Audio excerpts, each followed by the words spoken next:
Hai murid-murid, Assalamualaikum. Apa khabar semua?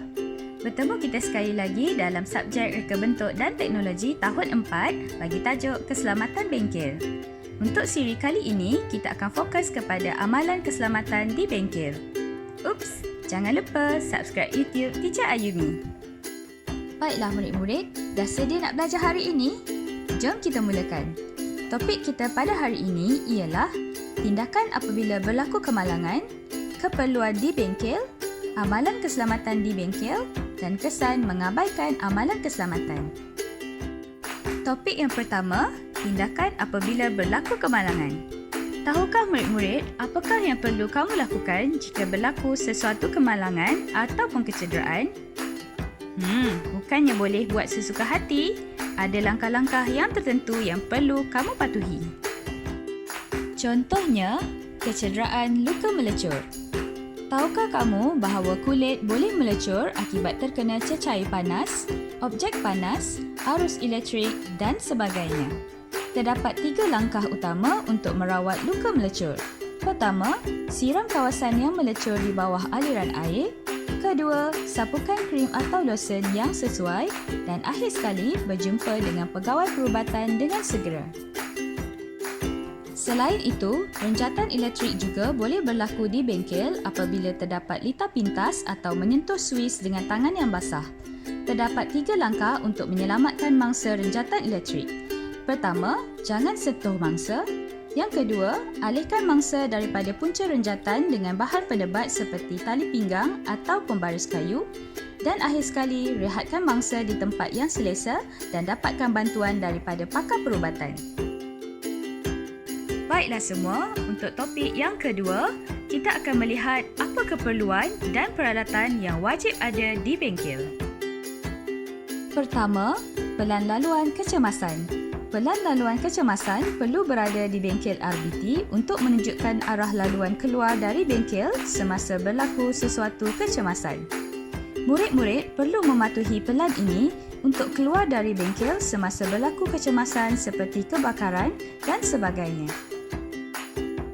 Selain itu, bengkel RBT juga perlu mempunyai peti pertolongan cemas. Peti pertolongan cemas ini perlu digunakan hanya untuk merawat luka ringan dengan menggunakan ubat-ubatan dan peralatan yang terdapat di dalam peti tersebut. Cuba kamu perhatikan gambar peti pertolongan cemas ini dan senaraikan alatan dan juga ubat-ubatan di dalam buku tulis kamu. Akhir sekali, bengkel RBT hendaklah mempunyai alat pemadam api. Alat pemadam api digunakan untuk memadamkan kebakaran kecil. Sebelum kita mempelajari cara-cara memadamkan kebakaran, mari kita perhatikan label pada gambar ini untuk mengenal pasti setiap bahagian pada alat pemadam api. Sekarang, mari kita saksikan video dari Angkatan Pertahanan Awam Malaysia tentang langkah-langkah memadamkan kebakaran.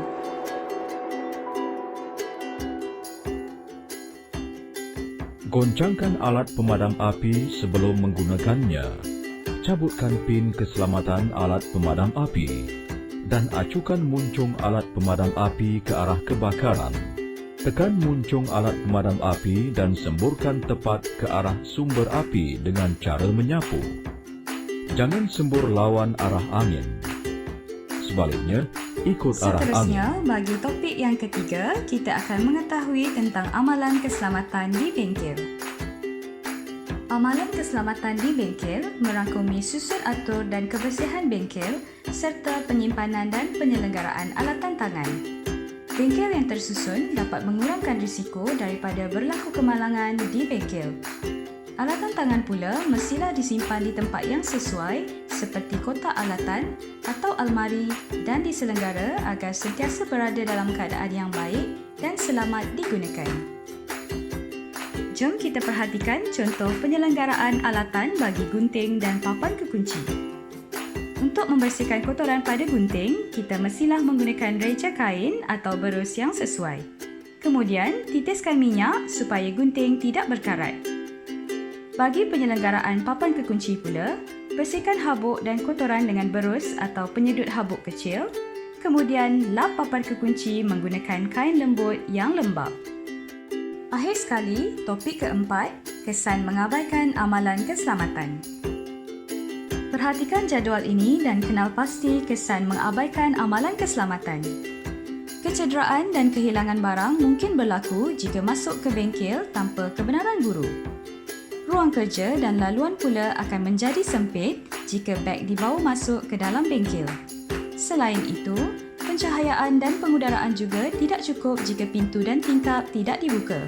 Akhir sekali, pembaziran bahan akan berlaku jika digunakan tanpa berhemah.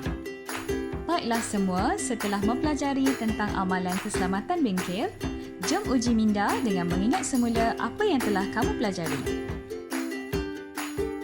Soalan pertama, apakah yang perlu kamu lakukan jika minyak tertumpah di lantai bengkel? Sama ada tidak melalui kawasan minyak tertumpah atau mengelap kawasan minyak tertumpah dengan segera. Jawapannya, kamu perlu mengelap kawasan minyak tertumpah dengan segera untuk mengelakkan daripada terjatuh. Soalan yang kedua, apakah yang akan berlaku jika kamu berlari sambil memegang alatan seperti ini? Adakah kamu akan terjatuh dan tercucuk alatan tersebut atau alatan tersebut akan terjatuh dan rosak? Jawapannya, kamu akan terjatuh dan tercucuk jika berlari sambil memegang alatan yang tajam seperti ini. Soalan seterusnya, apakah yang perlu kamu lakukan jika alatan tangan didapati rosak seperti dalam situasi ini? Jawapan yang paling tepat ialah kamu perlu memberitahu guru tentang kerosakan alatan tangan tersebut dan berhenti menggunakannya. Akhir sekali, isi tempat kosong. Alatan tangan perlu diselenggara supaya... Jawapannya, alatan tangan perlu diselenggara supaya ianya tidak rosak dan sentiasa selamat digunakan. Baiklah murid-murid, sekian sahaja daripada cikgu pada minggu ini. Jangan lupa buat latihan dan jangan lupa subscribe YouTube Teacher Ayumi. Jumpa lagi dalam topik yang seterusnya. Terima kasih semua. Bye!